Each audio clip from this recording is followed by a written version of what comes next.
ಎಲ್ಲರಿಗೂ ನಮಸ್ಕಾರ. ಇವತ್ತಿನ ವಿಡಿಯೋದಲ್ಲಿ ನಾನು ನೋಡಿ ಕೆಂಪು ದಾಸವಾಳ ಹೂವಿನಿಂದ ಒಂದು ಜ್ಯೂಸ್ ರೆಸಿಪಿ ಮಾಡೋದನ್ನು ತೋರಿಸಿಕೊಡ್ತೇನೆ. ಈ ಕೆಂಪು ದಾಸವಾಳದ ಹೂವಿನ ಜ್ಯೂಸ್ ರೆಸಿಪಿಯಿಂದ ಹೆಲ್ತಿಗೆ ಭಾರಿ ಒಂದು ಒಳ್ಳೆ ಬೆನಿಫಿಟ್ಸ್ ಎಲ್ಲ ಉಂಟು. ಇವಾಗ ಅದರ ಹೆಲ್ತ್ ಬೆನಿಫಿಟ್ಸನ್ನು ನಾನು ಒಂದೊಂದಾಗಿ ಹೇಳ್ತೇನೆ. ಬನ್ನಿ, ಇವಾಗ ಮೊದಲಿಗೆ ಈ ಹೂವನ್ನು ನಾವು ಚೆನ್ನಾಗಿ ನೀರಾಕಿ ತೊಳ್ಕೊಳ್ಬೇಕು. ಇದರಲ್ಲಿ ಈ ಕ್ರಿಮಿ ಕೀಟಗಳೆಲ್ಲ ಇರ್ತವೆ, ಅದಕ್ಕೋಸ್ಕರ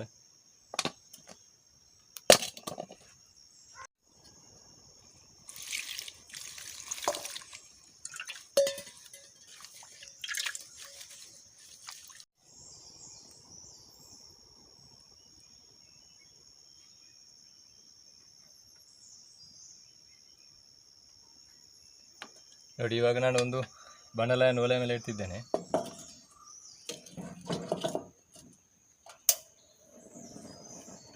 ನಾನು ಇದಕ್ಕೆ 3 ಗ್ಲಾಸ್ ಆಗುವಷ್ಟು ನೀರನ್ನು ಹಾಕಿಳ್ತಿದ್ದೇನೆ.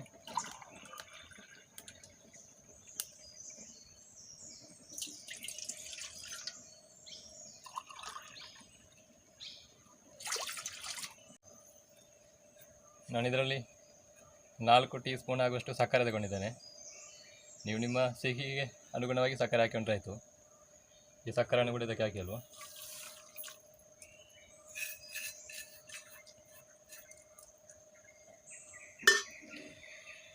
ನೀರು ಚೆನ್ನಾಗಿ ನಮಗೆ ಕುದಿಬೇಕು. ನೋಡಿ, ಇವಾಗ ನಾವು ಆ ಕೆಂಪು ದಾಸವಾಳದ ಹೂವಿನ ಈ ಜ್ಯೂಸಿನ ಬೆನಿಫಿಟ್ಸ್ ಎಲ್ಲ ನೋಡುವ. ಈ ರಕ್ತದ ಒತ್ತಡವನ್ನು ಇದು ಹತೋಟಿಯಲ್ಲಿ ಇರ್ತದೆ. ಅಧಿಕ B P I B P ಇರ್ತದೆ ಕೆಲವರಿಗೆ.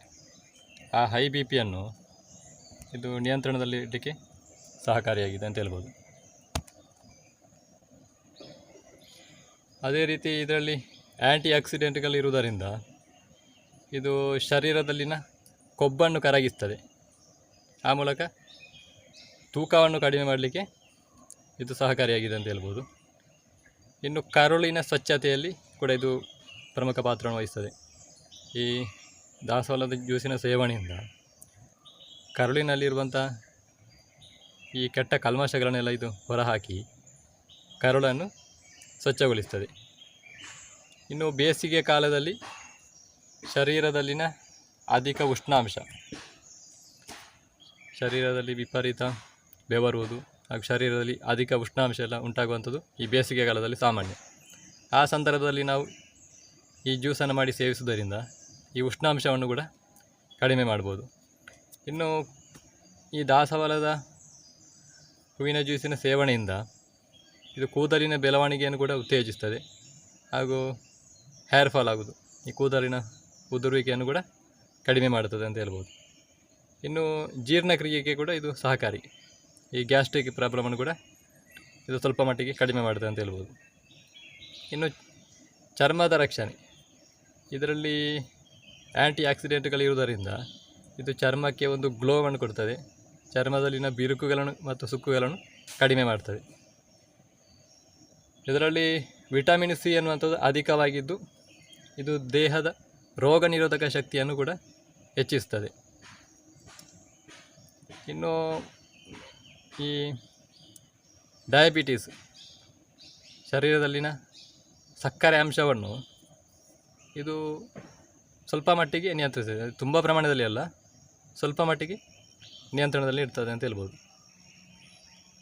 ಇದನ್ನು ನಾವು ಡಯಾಬಿಟಿಸಲ್ಲಿದ್ದವರು ವೈದ್ಯರ ಸಲಹೆ ಮೇರೆಗೆ ಸೇವಿಸುವುದು ಉತ್ತಮ.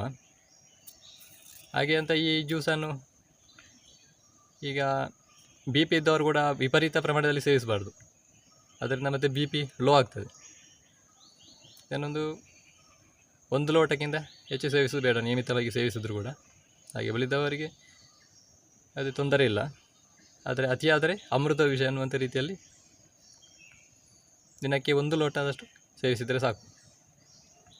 ಇದನ್ನು ನಾವು ಯಾವುದೇ ಹೆಲ್ತ್ ಬೆನಿಫಿಟ್ಸ್ ಅಂತಲ್ಲ, ನಮಗೆ ಮಾಮೂಲಿ ಜ್ಯೂಸ್ ರೀತಿ ಕೂಡ ಇದನ್ನು ಜ್ಯೂಸ್ ಮಾಡಿ ಕುಡಿಬೋದು. ಬೇಸಿಗೆಗಾಲದಲ್ಲೆಲ್ಲ ಇದರ ಜ್ಯೂಸ್ ಸೇವಿಸುವುದರಿಂದ ಶರೀರದಲ್ಲಿನ ಉಷ್ಣಾಂಶ ಕೂಡ ಕಡಿಮೆ ಆಗ್ತದೆ. ಹಾಗೆ ಇದರಿಂದ ಇಷ್ಟೆಲ್ಲ ಹೆಲ್ತ್ ಬೆನಿಫಿಟ್ಸ್ ಉಂಟು.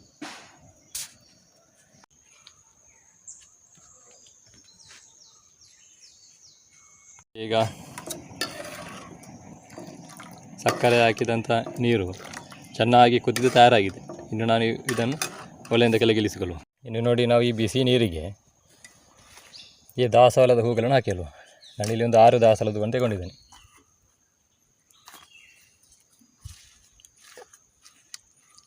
ನೋಡಿ, ಇವಾಗ ಇದನ್ನು ಚೆನ್ನಾಗಿ ನೀರಲ್ಲಿ ಮುಳುಗಿಸಬೇಕು.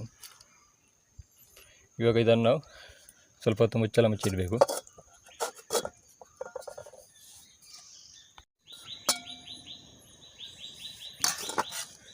ನೋಡಿ, ಈ ದಾಸವಾಳದ ಹೂವಿನಲ್ಲಿರುವ ಸತ್ತು ಎಲ್ಲ ನೀರಿಗೆ ಬಿಟ್ಟುಕೊಂಡಿದೆ. ನೋಡಿ, ಇವಾಗ ನೀರಿನ ಕಲರ್ ಚೇಂಜ್ ಆಗಿದೆ. ಇವಾಗ ಈ ಹೂವನ್ನು ನಾವು ತೆಗೆಯುವ.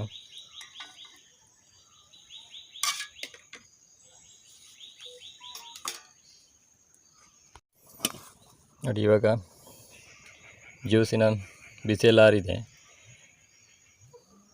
ಇವಾಗ ಈ ತನಿದ ಜ್ಯೂಸನ್ನು ನಾವು ಫಿಲ್ಟರ್ ಮಾಡಿಕೊಳ್ಳುವ.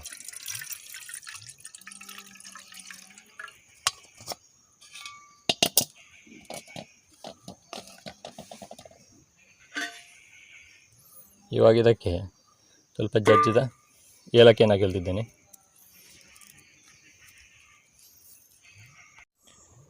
ಅದೇ ರೀತಿ ಸ್ವಲ್ಪ ನಿಂಬೆ ರಸವನ್ನು ಕೂಡ ಇದಕ್ಕೆ ಹಿಂಡಿಕೊಳ್ಬೇಕು.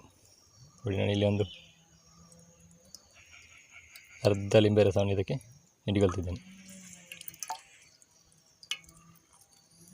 ನೋಡಿ, ಇವಾಗ ಕಲರ್ ಇನ್ನು ಕೂಡ ನಮಗೆ ಸ್ವಲ್ಪ ಕೆಂಪು ಕಾಣ್ತಿದೆ. ನೋಡಿ, ಆವಾಗ ಲೈಟ್ ಕೆಂಪಿತ್ತು.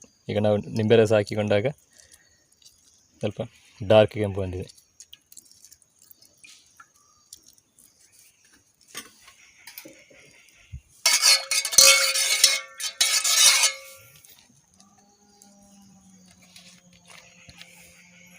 ಇನ್ನು ಇದಕ್ಕೆ ಫ್ಲೇವರ್ಗೆ ಸ್ವಲ್ಪ ಜೇನುತುಪ್ಪ ಹಾಕಿಕೊಳ್ತಿದ್ದೇನೆ.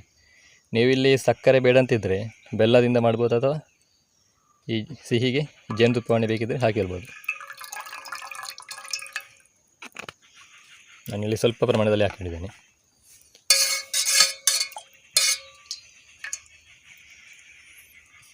ಯಾವ ರೀತಿ ಕಲರ್ ಬಂದಿದೆ ಅಂತ.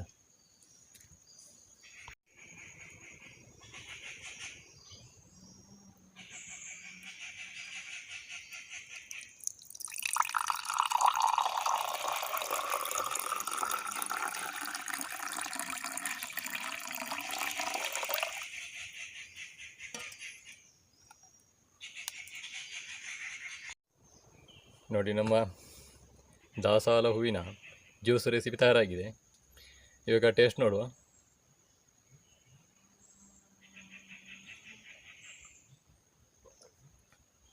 ಸೂಪರ್ ಆಗಿದೆ.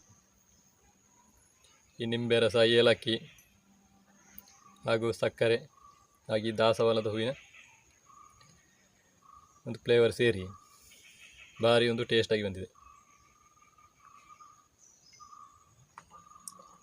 ಈ ಬೇಸಿಗೆ ಕಾಲದಲ್ಲಿ ಶರೀರದ ಉಷ್ಣಾಂಶವನ್ನು ಕಡಿಮೆ ಮಾಡಿ ಶರೀರವನ್ನು ತಂಪುಗೊಳಿಸಲಿಕ್ಕೆ ಒಂದು ಬೆಸ್ಟ್ ರೆಸಿಪಿ.